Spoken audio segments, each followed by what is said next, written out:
સંજયભાઈ એમને માલ વેચવામાં 500 રૂપિયા વેચ્યો હતો બરાબર, 500 રૂપિયા ખાલી મજૂરી એને લીધી હતી બરાબર.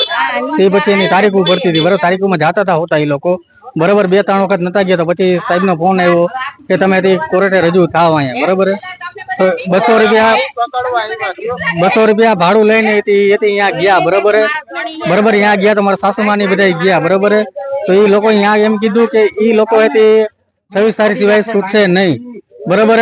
તો પછી લઈ ગયા ડાયરેક્ટ એને સેન્ટ્રલ જેલે બરોબર. સેન્ટ્રલ જેલે લઈ ગયા બરોબર. પછી રાત્રે રવિવારે રાત્રે એમને મને ફોન આવ્યો બરોબર, મારે પાટલા ખાવું હોય એના અમે બરોબર કે ભાઈ વિજયભાઈ ને તબિયત લથડી ગઈ બરોબર, તમે સિવિલમાં આવો બરોબર.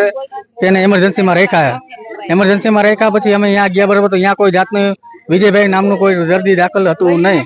પછી મેં પોલીસ વાળા જે નંબરમાં જે ફોન આવ્યો હતો ને સાહેબ મેં ફોન કર્યો કે સાહેબ કઈ જગ્યાએ દાખલ છે. તો એને કીધું કે તમે ડાયરેક્ટ પીએમ માં જાઓ કે બરોબર. તો અમે રાત્રે પીએમ માં ગયા બરોબર. પછી અમે વિજયભાઈ ને જોયા બરોબર. તો પછી અમારે એ જ કહેવાનો મતલબ છે કે વિજયભાઈ હાજા હુરા ગયા હતા બરોબર.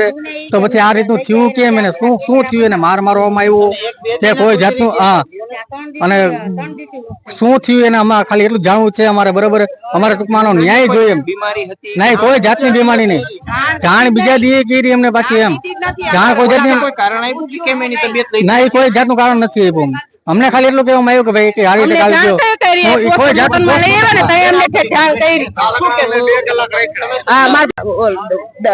જેલમાં.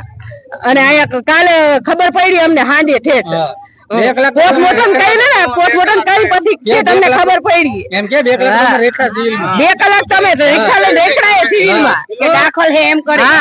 ઈ કે ઇમરજન્સી માં આયા તમારા ભાઈ એમ કરીને અમને બોલાવ્યા. ઇમરજન્સી માં એમ આયા કેમ મારું શ્રદ્ધાબેન મારો ભાઈ થાય મારે એમ. ઈ લોકો સાંજ સમાચાર ફેસબુક પેજને લાઇક કરો, વિડીયો શેર કરો અને વધુ વિગતવાર સમાચાર માટે sanssamachar.net વિઝિટ કરો.